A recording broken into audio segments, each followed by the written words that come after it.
Okay, hello, my name is Dmitry, and today we're gonna talk about CSS grid layout. Our goal today is to understand the main ideas of CSS grid layout. Okay, let's start. CSS grid layout is the most powerful system available in CSS. It is two-dimensional system, so it can handle both with rows and columns, unlike the flexbox. As you remember, flexbox is a one-dimensional system. We work with CSS grid layout by applying CSS rules both to a parent and to that element's children. First of all, I'm going to introduce you some terminology. I'll tell you about grid container, grid item, grid line, grid cell, grid track, grid area. The first one is grid container. Grid container is the element where we apply, as you can see here, property display with value grid.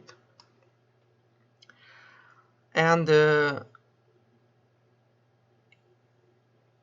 this example, container is our grid container. Okay. Next one is grid item. A grid item is the child of grid container. And as you can see here, grid item is only this item, and the sub item is not grid item of container. Okay. Next is the grid line. Grid lines are the dividing lines that make up a structure of the grid container. The grid lines may be as vertical, so and horizontal too. Here you can see an example of the column grid line. Okay, next is grid cell.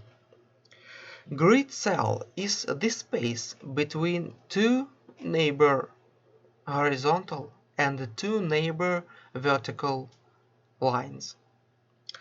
Grid cell is the single unit of the grid, and here you can see grid cell between grid column line 2 and 3 and grid row line 1 and 2. Grid cell. Okay. Next one is grid track. Grid track is the space between two neighbor lines. Grid track may be as vertical, so it can be horizontal. And here you can see grid track between two row grid line and three grid row line. And the last one is grid area. Grid area is the total space surrounded by 4 lines, 2 horizontal and 2 vertical lines. A grid area may be composed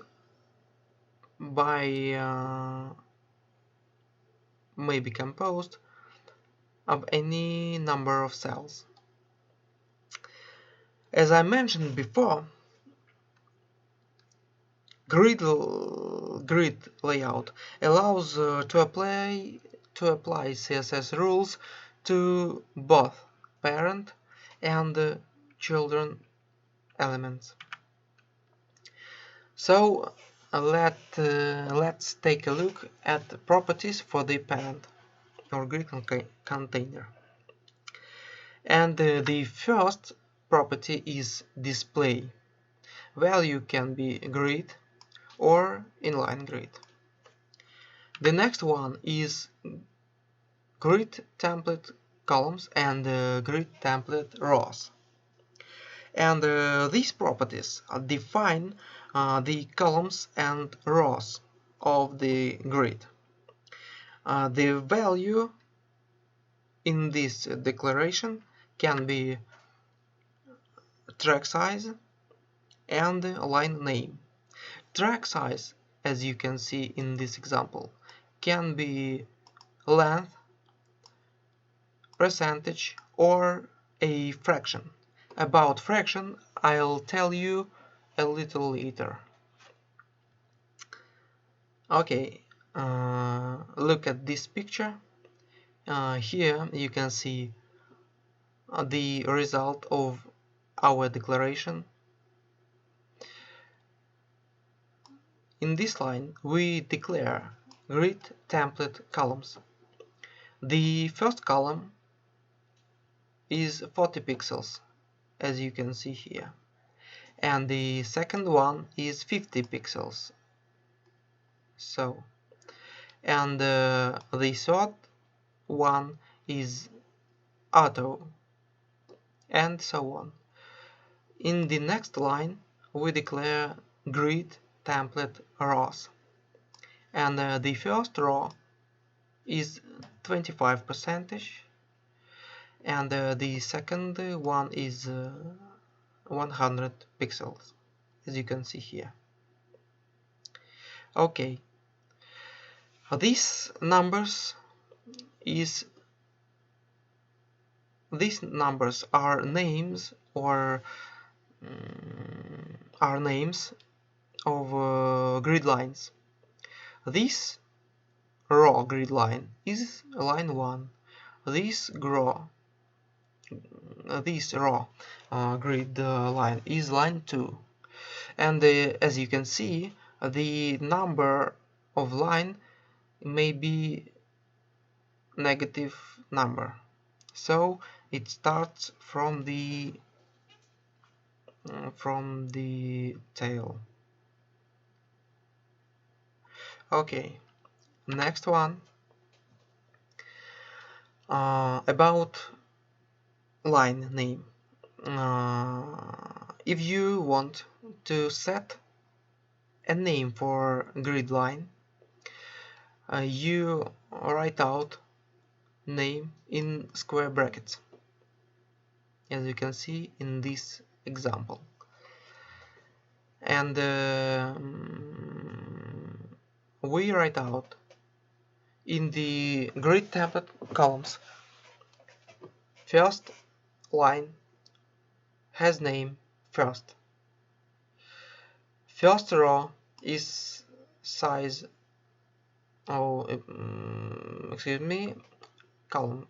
We talk about columns. This is columns, and the first line of column has name first. First column is size of 40 pixels, as you can see, and so go on. And on the next line we declare grid template rows, and the name of the first grid row line is row 1 start. So Next, we declare the size of our first row, and so go on. Okay.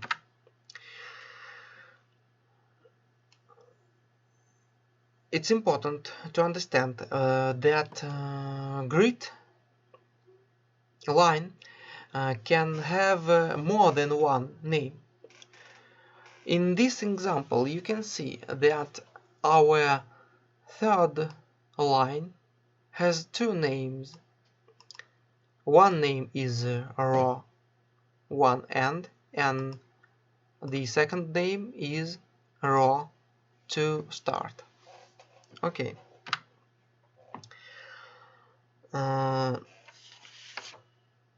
If you have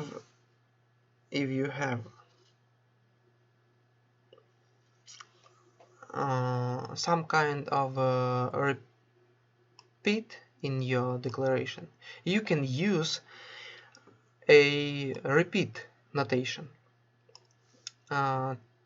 So as you can see, we repeat 3 times this part, and we can use repeat 3 times this line, and the result of these two notations is the same.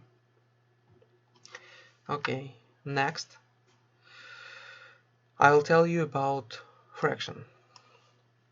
Fraction is, or FR, is a new unit in CSS. The fraction allows you to set the size of a track as a fraction of the free space of the grid container. For example, in this declaration, we set 3 columns with equal sizes. And look at next example. The free space is calculated after non-flexible items. It means that in this example, the total amount of free space does not include these 50 pixels. Next is grid template area. It's a very useful property.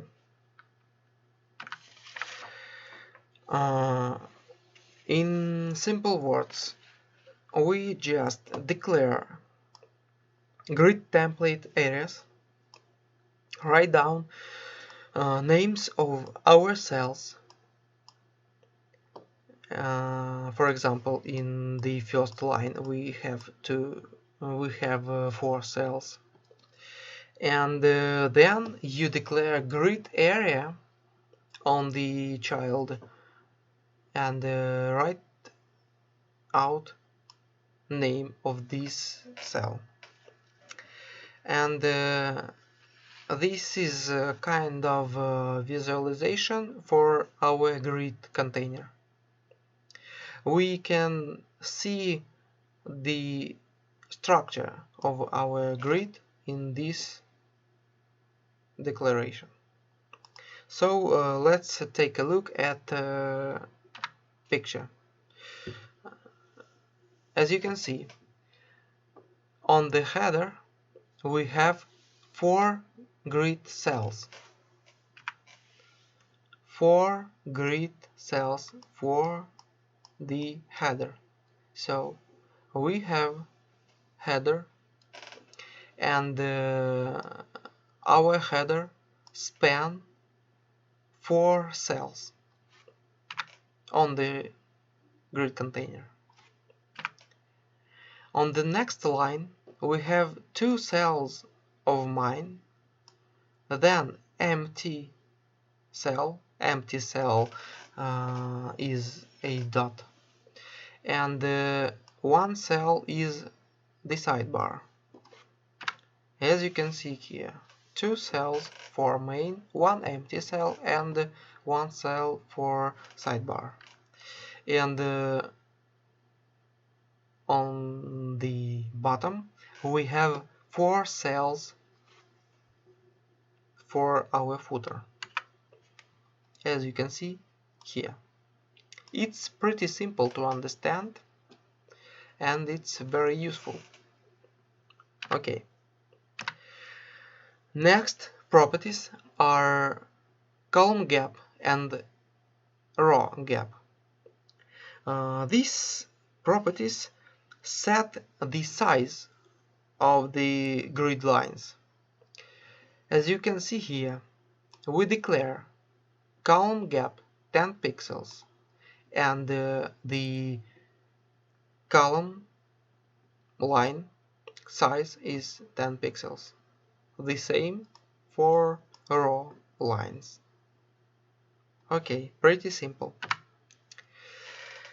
There are some properties to set appearance of each item in their cells.